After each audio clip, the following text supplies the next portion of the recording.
Good day, fam. Welcome to Marche's Kitchen.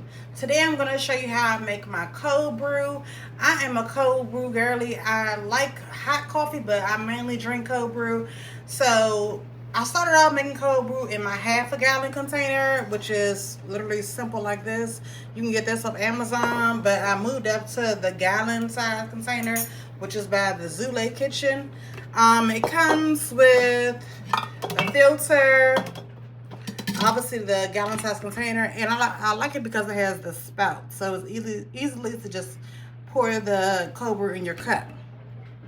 Now I mainly use to make this a medium dark roast. Any coffee will do. I usually go to Home Goods or TJ Maxx or the grocery store, anywhere, to get some coffee. And I literally just pour the coffee inside of the container. And I fill it all the way completely up because I like my coffee strong, and cold brew is already pretty strong too. So I fill it all the way up to the top with coffee. And after you put the water in and everything, and it brews, once you remove this dispenser, there's gonna be a gap where you're gonna have to add water. So it's okay if you fill up the filter with coffee.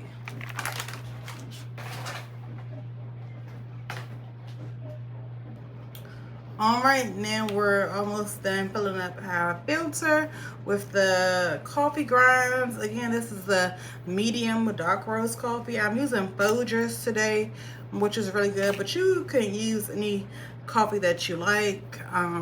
Cold brew is a stronger coffee, more than hot coffee. But I like to make a protein coffee in the morning, so it works out great. Now that we have it all filled up, I'm going to start adding my water. Now, adding the water is a pretty slow process, but just be patient. Now I'm adding the water through the filter, and it's going to sift through the coffee. Now, I do use hot faucet water, mainly because cold brew takes at least 2 days. Well, 2 days for me, because I want it to be stronger to really get good. That's my preference. So to jumpstart the process, I like to go ahead and use hot water, so it can start basically making the coffee. Like, it can start percolating on coffee. And you see, you gotta pour it slowly. So it's gonna take some time to get all the way to the top, but just be patient. You're gonna have to keep refilling your water container and pouring.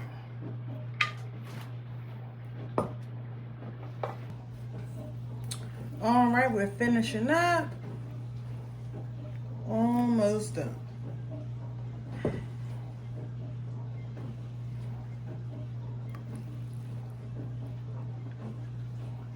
Now I like to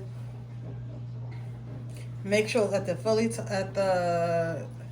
all the way to the top with the water, because again, once you remove the filter,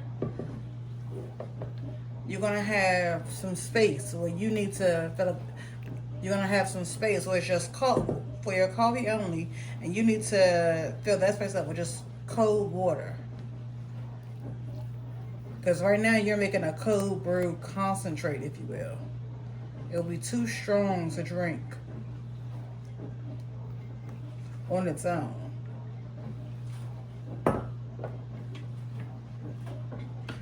right, now that that's done, I put my lid on and I let it sit on the counter for a couple of hours.